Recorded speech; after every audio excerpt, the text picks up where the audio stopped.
Hi guys, my name is Demas Rusli and I'm an architect and photographer based in Sydney, Australia. Welcome to my YouTube channel. This is actually the first video where I'm actually talking on camera, so feeling a little bit strange, but hopefully I'll get better and hopefully I can make lots more videos in the future. So I'm going to try to use this channel as a way to do more tutorials and teach you guys how I edit my photos. So a few days ago, I asked you guys to ask me a bunch of questions for a Q&A, which is going to be for this video.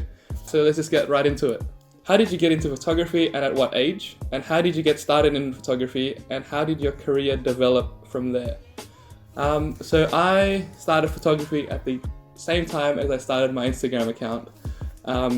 In 2012, my cousin from Indonesia, he's a photographer and he had a job to shoot a pre-wedding photo shoot in Sydney and he needed an assistant. So he asked me to help him, hold the flash, change his lenses, and we went to this like super epic mountain location, the Snow Mountains, and I was super inspired.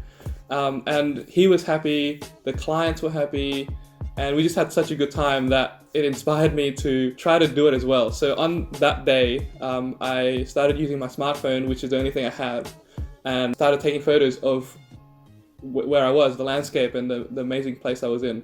And then fast forward a week later, I was that inspired that I actually bought my first DSLR, which was a Canon 1100D. And yeah, just from then I just started shooting whatever I could. And then I guess over time, because I studied architecture and I'm still an architect now, I got drawn towards more shooting cities and architecture and landscape.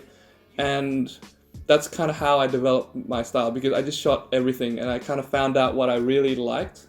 And I think it just all develops over time. Just through posting on Instagram, I was posting maybe for a good 2-3 years every day, just for fun. And one day I got kind of my lucky break, I guess, in a way. Instagram followed me for 2 weeks, which is super cool. I was able to grow from 2,000 followers to 15,000 followers in 2 weeks. But I found that like engagement and like interaction between my audience didn't grow so much, because I think the people that were following me, the new ones, they were quite new to Instagram and they didn't know how to use the platform. And so I found this thing online, which is an Instameet, which is like a community of people in your city. And there was an Instameet that weekend and I decided to go, and it just kicked out from there. So like I met lots of new friends from there, and you start collaborating with new people. You're actually like helping each other out, and like you're pushing ideas to other people, and people are giving ideas to you, and you kind of always bouncing ideas of these new people that you just met, and I don't know, this like being part of this community was super cool.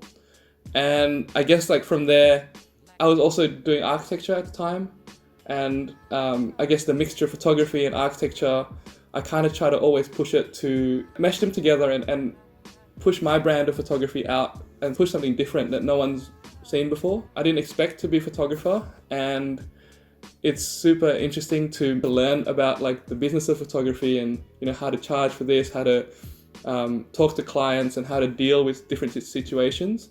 And I feel like it's just been such a crazy learning experience these past 7 years. Where and how did you start learning Photoshop techniques? Did you learn Photoshop by yourself? So yeah, I did 5 years of architecture school, and during that time, like all we used was Photoshop. We all had to teach ourselves, and I guess if you didn't teach yourself, your assignments wouldn't be as good as other people. And I don't think I'm like still the best at Photoshop yet. I'm still learning so many things every day, but I have my own methods of doing stuff, which might be wrong, but it's kind of been working for me so far. In uni, we were using it every day for like rendering and like mocking up rooms and buildings, and you have to put textures on like line work drawings. So like from there, you just kind of learn day by day how to use the program. And then I kind of transferred those skills to photography and use that in a way to edit my photos in an architecture way, I guess. Do you always edit on Lightroom and then Photoshop? Yes, I do. So for photos, the process is I always like import the photos I've taken into Lightroom, and then I color grade it. Usually doesn't take me that long, maybe about 10-15 minutes to do like a base color grade. And then I open that image into Photoshop and I tweak it to what I wanted. Sometimes it's very minor things, just like maybe getting rid of a few people here and there. Other times it might be more drastic where I'm mirroring things and like flipping things, but it all kind of stems from your idea and what you want to do. What do you want to say to beginners in photography and Photoshop? Love your content, by the way, thank you so much. And Photoshop is big. How do I manage to learn the best of it and apply it to my edits? I guess for beginners, you always want to start with an idea and know what the end goal is. So if you have a photo that you want to do something to it, you always want to reach that goal. So if you can reach that goal, that's amazing. If you somehow along the way you find something new and like another idea sparks, then that's even better. Sometimes those ideas work, sometimes they don't, but it's all about trial and error. But having that end goal in your head and you know what you want to do is always very important, because then you're not like overwhelmed with too many tools. You just focus on like one or two tools that's gonna get you to that place. I also learned a bit of YouTube as well, so there's really good channels like Flan and Piximperfect. I'll put the links down below for those guys because I learned a lot from them too, and hopefully I can teach you guys a lot on this channel as well. How do you edit photos on the go? So when I'm traveling, I always carry my laptop, so I'm always editing on my laptop. So that right there is my laptop, and it's a Dell XPS 15. That's what I use when I'm editing on the go. If I really need to edit something on my phone, then I would use probably Lightroom Mobile to tweak the colors on the photo. Figuring out a style or look of your own. When you think about style and how do you have a consistent feed and make your feed look neat, for me, I don't really think about having a consistent style. I think about when I'm editing that one photo. So because you're editing all the photos the way you like it, it should sort of form a neat style and consistent colors on your feed. I think, yeah, so the tip for me for that is, don't focus on a style, but focus on editing each photo the way you like the colors to be. So what's your favorite run and gun setup for photography, and what gear do you use? I shoot on a Sony A7R4, which is the camera I'm shooting on right now, so I can't show you guys. And also I'm using the 24-70mm f2.8 G Master lens. I also carry a 12-24mm f4 Sony G lens and a 7200 f2.8 G Master Sony lens as well. And recently I also got the 2x extender, so I carry that around, super tiny, which means that in my bag I carry from 12mm all the way to 400mm, and I have that range everywhere I go. Also when I'm traveling, I carry a drone when I know that I might be shooting drone photos. So before I head out in the morning, I would carry this drone. This is a Mavic 2 Pro, and then also I also use the smart remote to control the drone. Apart from that, I also carry a tripod sometimes when I know I'm going to be doing night photography or long exposure. And the tripod I use is the Manfrotto B3. And I carry everything in this backpack, the Peak Design Everyday 20 liters. And yeah, everything fits in here, and it's been awesome so far. I'm really liking this bag. I want to do a proper sort of what's in my bag video in the future, so stay tuned for that one. Are you going to pick up the Sony A7R4, and thoughts on the A7R4? I mean, I'm actually really considering it because I'm still on the A7R2. I didn't get the A7R3, which is an awesome camera. I really want to, test it out, the R4, and see how it goes. 61 megapixels looks crazy.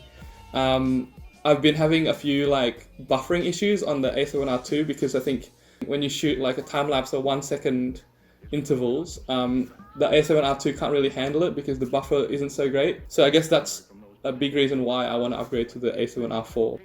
You shoot RAW or JPEG? So I always shoot RAW. It's funny because when I first started taking photos, I had no idea what RAW was, and I shot JPEG for so long, for a good 3-4 years, JPEG only. And when I started meeting all these photographer friends, they always tease me. They're like, Demas, you gotta shoot RAW because your photos will turn out much better. And I was so stubborn that I was like, nah, JPEG's fine. I can fit more photos in my memory card. So I was super stubborn about it, and it was not until a few years ago when I just started shooting JPEG and RAW, and just started testing out what RAW could do. And I was like, oh man, I regretted it so much not shooting RAW from the very beginning. I want to start learning photography. What is the best way to start it? Thanks. For me, I think the best way to learn photography is to actually pick up whatever camera you have, whether it's a mobile phone or a small digital camera or any camera. Go out and shoot anything and everything. So like whatever you find interesting, take a photo of it.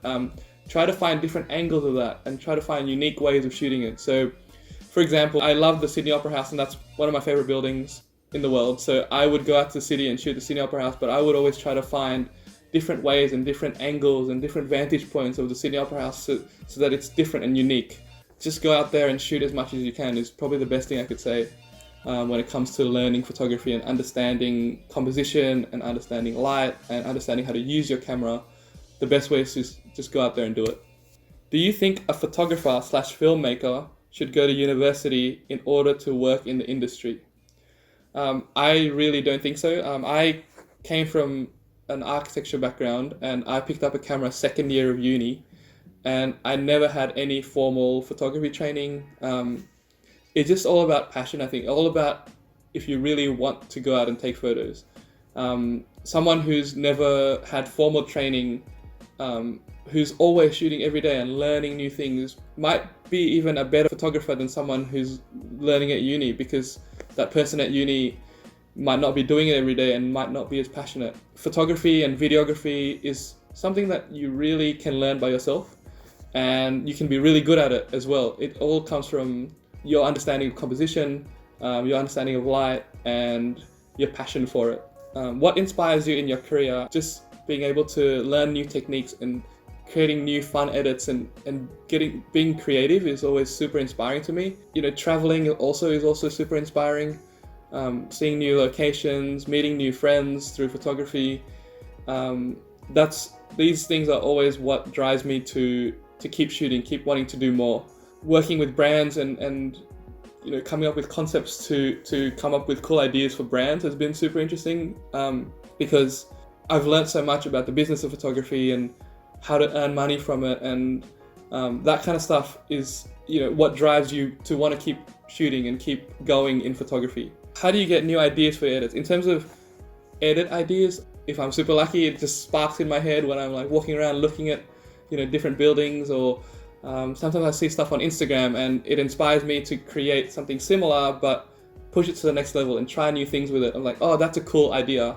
Let me see what I can do similar but with my own photos, but also taking it to the next level and see where it takes me. Ideas and inspiration can come from anywhere, and even from watching movies. I'm super inspired by movies like Inception and Doctor Strange and all those like flipping cities and everything. Like, they inspire me when I'm editing photos and creating new worlds in my edits. I think you shouldn't be bogged down to a certain place where you always look for inspiration. You should always try to explore, you know, travel, watch movies, watch TV shows, and, you know, go out and see the world. I think seeing the world gets you so much inspiration. What are your favorite places in Tokyo to take photos? I've been to Tokyo 3 times now, and I think my favorite places have to be probably Team Lab Museum, so Borderless and Planets. They're both really cool. Shinjuku is a really cool place to shoot. There's so many like neon lights, and Memory Lane as well in Shinjuku. That's really awesome to shoot.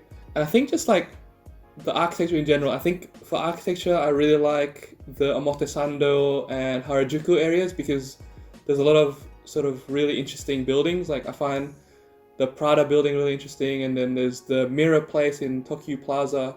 So yeah, those are probably my 3 favorite spots in Tokyo. Do you see yourself dropping architecture in the near future? Do you think one can balance both together? It's a really good question. I've been working at my current architecture firm called FJMT Studio. I've been there for almost 5 years now. And for the first 4 years of working there, I was working full-time and also doing photography as well. In the last year, I've kind of gotten a lot more photography jobs and a lot more travel opportunities. So I've had to tell my office that I'm gonna have to switch to part-time. And it's been working quite well as well. So if I ever need time to go away for travel, I just tell my office, and that's sort of how the part-time deal works. If I don't have many jobs on during that time, I would just work normal full-time hours. It depends on how much photography work you're getting, and if you're still interested in architecture and if you're still capable of doing both, then, you know, why not? A question from Ichban: are there any upcoming projects you're working on, and Do you have some big plans this year? Funny you say that, Ben. We are actually about to start recording a podcast together, talking about life as a photographer and a freelancer. It's going to be super interesting to talk about it with each other, and we're going to invite lots of our friends and guests from Sydney and possibly all over the world to be on this podcast. So yeah, stay tuned for that. And then in terms of big plans for this year, I want to try to do more and post more YouTube videos and tutorials and see where this takes me. And I guess that's a big project in itself, because I'm new to video and I'm new to editing, like long form video. Alright guys, thank you so much for watching that Q&A.